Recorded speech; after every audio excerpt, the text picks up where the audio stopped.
Safari is tracking more than you think, but today I will show you some hidden settings you must know to protect your privacy and speed up your iPhone. So let's start. First thing, tap on settings, go down, click apps. Here look for Safari, tap on it. So here under Safari you see a lot of sections like general, search, profiles, and we will start with privacy and security. Here you have to make sure that prevent cross site tracking is enabled. This stops websites from following you across the internet and building hidden profiles about you. Number two is hide IP address. Just tap hide IP and select trackers and website.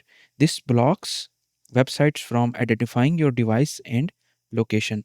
Under privacy and security, you must enable fraudulent website warning. Safari will alert you before you land on a dangerous or scam websites if you enable this option. So moving to the next section, we will go to the search. So here you have to turn off search engine suggestion if you don't want your search terms sent to third party servers. It's a small change with a big privacy impact. Also disable the Safari suggestions too.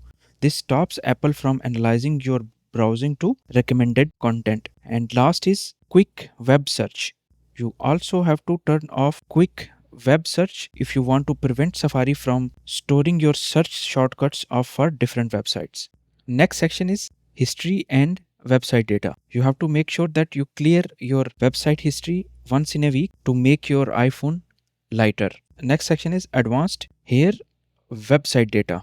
Here Safari stores your all website data which you have visited. This removes hidden trackers and cached files, slowing down your Safari and impacting your iPhone slowness and privacy. And the next section is camera, microphone and location.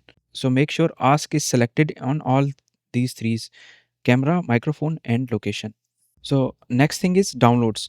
Here you have to make sure that download is selected on my phone instead of iCloud Drive. And at last we will see close tabs.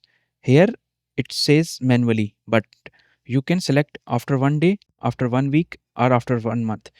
If you select after 1 day, this will makes your Safari faster and also it's overcome the load of your RAM. So that's it for today's video. See you in the next one.